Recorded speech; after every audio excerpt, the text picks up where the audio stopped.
If you're insecure or if you have insecurities about yourself, it is a massive byproduct of a bunch of different negative feelings that you could have towards yourself, whether that be depression, anxiety, or if you just lack confidence in yourself.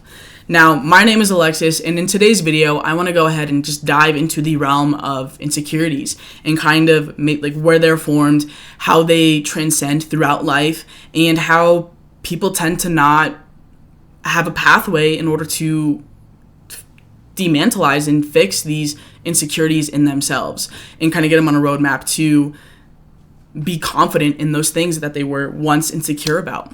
So if we were to take the definition of insecurities, it is the uncertainty or anxiety about oneself. Or they lack confidence in themselves. So if we were to look back when we were children, most of us, we can't remember being insecure about something. Children are the most bulletproof mammals there are, right? It's the most bulletproof age stage or age range in the human life cycle, I believe, right? There's not much that has been done to you, or there's not much that has been done to you, that you haven't experienced a lot of things, so you're just going right out the gate. Like, you are your most truest self when you are that young. Now, it is also the period in time where insecurities and bad things start to happen, and they leave a lasting imprint on you, because I think everybody's heard, children are like sponges. Children soak up everything and they come to their own conclusions to certain situations, right? So whether you had a very bad experience at home, or even just the way your parents, your parenting style, your guardian style of raising you, or even just the social constructs, right? So if you're growing up, or nowadays, a little bit before or after I was born, a lot of us grew up on social media as kids. And to have that social construct of how a life should have been lived, or how it should be lived, what you should accomplish, what person you're supposed to be cool, to fit in, to feel like you're a part of something, all of these things have been predetermined for us, or that's the perfect way of living, right? The American dream, the white picket fence, everybody should own a house, everybody should have a family, everyone should have kids. And throughout that time, as you're growing older and you're becoming your own person, all of these things get shoved down your throat over and over and over again, to where kids should be nice, kids shouldn't retaliate, kids shouldn't act a certain way.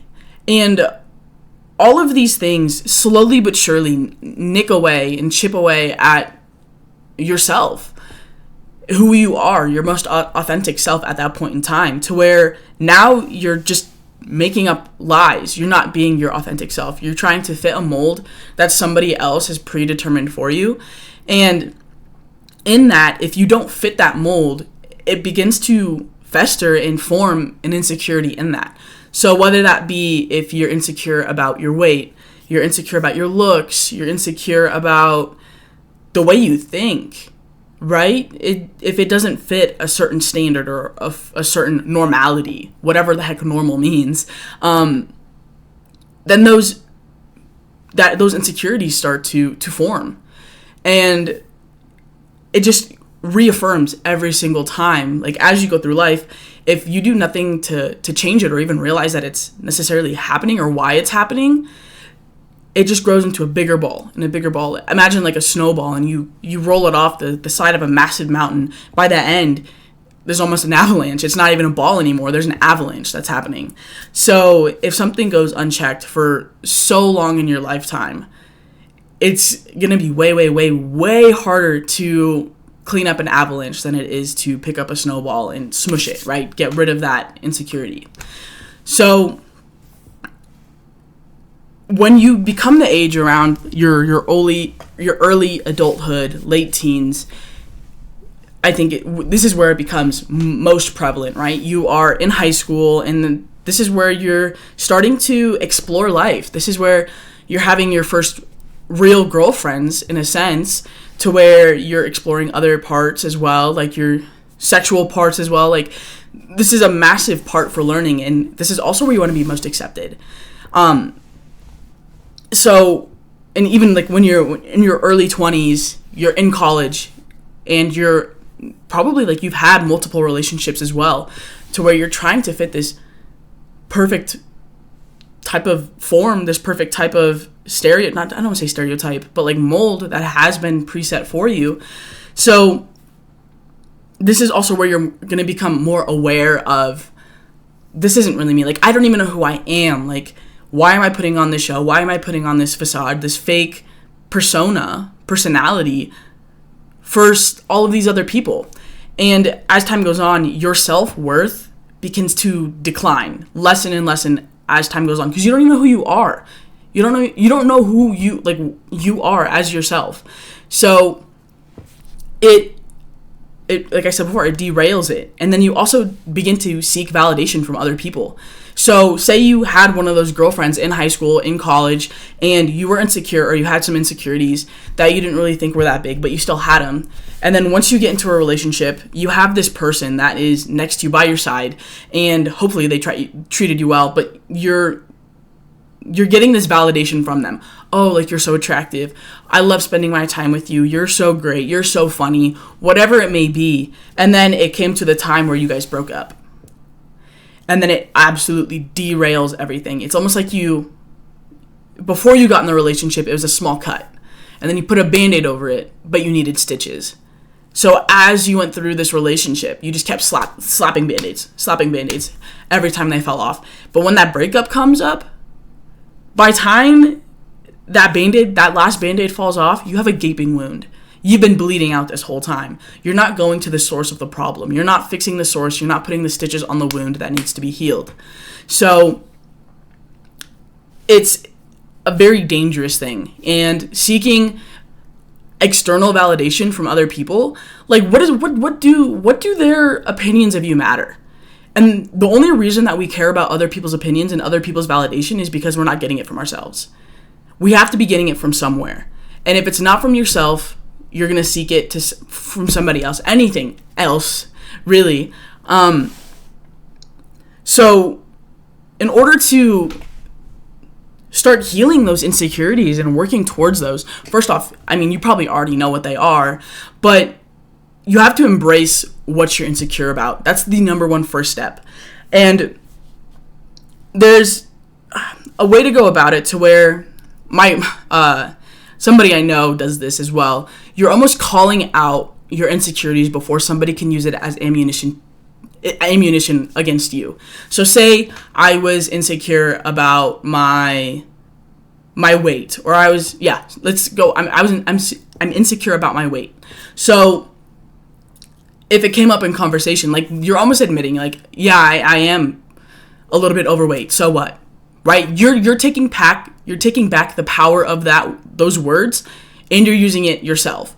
And it doesn't hurt as much when it comes from somebody else.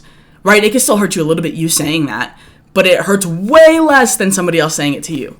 Now, I would embrace the insecurity, not saying that you should use it as a crutch. Obviously, we want to try to get rid of this insecurity, but acknowledge that it's there. And if it comes up in any type of conversation, or just in any general instance, be like, yeah, no, I am overweight, and I'm working towards that. I'm working towards not being overweight anymore. So what?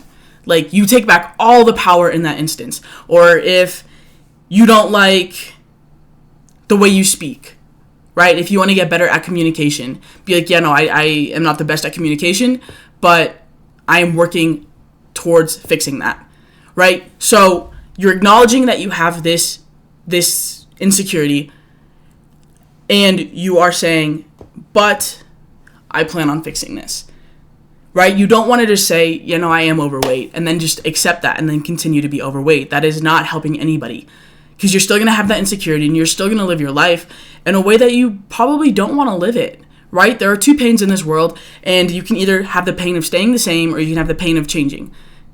One of them is for life, and one of them isn't. It just depends on which one you want to pick. They both hurt. So it just depends on which tunnel you want to go through. One has a light at the end of the tunnel, and one doesn't. So take back that power of your insecurity. That sounds so bizarre to say, but take back the ammunition that is once used against you. Admit to it. I am overweight, but I plan on losing it. I am insecure about how I speak to other people, but I am working on it, right? So I also want to recommend you guys to do positive affirmations. Now, it sounds very airy-fairy, and I used to not really believe in it, right? And I don't think there's some magical way or like some like universal pull. I don't really believe in that. But when you either verbally say or write something down, like, I am a successful person, or I am a healthy person, or I will be a blah, blah, blah. It brings and if you write this every single day, it brings those statements to your frontal cortex. It brings them to the front of your mind so it doesn't get lost. Now, if you are a successful person, what does that mean to you? You will take baby steps in order to get there. And you can always start smaller. Be like, I am somebody who gets out of bed and does one productive thing. Now, that's an affirmation. People always go very general. You can make this as specific as you can, just so you can have that positive loop to where, like, I am. And then you slowly start trusting yourself. Like, if you get out of bed every single day and you do one thing, you already completed that affirmation. And you also kept the promise with yourself that you did something. So you're going to have a positive loop. And at the end of the day, confidence is just trusting in yourself, believing in yourself, and at the end of the day, knowing that you have your own back. So if you keep breaking promises with yourself, then you're not going to trust yourself, and you're not going to be able to hold yourself accountable. So, like I said before, just write down some affirmations of some things that you want to become or that you want to be. I want to be better at communicating. Or not even that. I am a good communicator. I communicate well. Now, this is, and obviously you don't have to be this thing. It's an affirmation. It's something that you want to be. So I also want you to write goals. And I guess the affirmation of I want to get up, or getting up every morning and doing one task, is more a goal than an affirmation. But same deal. I want you, if you have a journal, if you have a notebook, right? I want you to write down 3 goals that you have for that one specific day. It could be one specific thing. I want to do one thing after I get up out of bed. I want to drink 2 liters of water. I want to go outside for a walk for 10 minutes. And you hit all 3 of those goals. I want you to write all 3 of those goals. And then I want you to write 3 to 5 affirmations down. I am worthy of love. I am a successful person. I am a hardworking person. I am somebody who doesn't procrastinate, right? 3 to 5 of those every single day. And I just want you to see how your life changes. And also, I want you to write 2 to 3 things that you're also thankful for. So you're really writing down max, like, between 10 to 12 things every morning. That's what I want you to do. And with those, I want you to have action behind that as well. I want you to do the things in place to achieve those. So write the goals. I want you to be able to achieve that within that one day. And things you're grateful for, that's so easy. But then affirmations, you're going to find yourself slowly working towards those things, because again, it's in your front, it's in the front of your mind.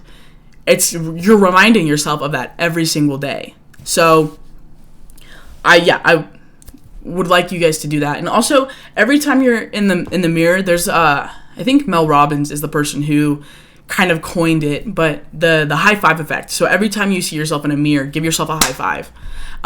It sounds absolutely ridiculous, right? Everything kind of does, but you almost have to like rewire your brain and like train your brain to like you, because we went decades without having that positive loop. We've went decades not liking ourselves. So we have to do some kind of strange and bizarre things to begin the process to healing and liking yourself. And I'd like to leave it on the end of this note. Don't use your insecurities as a crutch. Work towards fixing them. Don't just say, I'm insecure about this, and that's how it's always going to be. Don't use it as a crutch. really get to the root problem and try to fix it slowly but surely. Everybody is going to do this on their own time frame as well, whatever it may be. So thank you guys for watching. Go ahead, like, subscribe, comment, and let me know what you guys want to see next in any of my videos, and I will catch you guys later. Peace.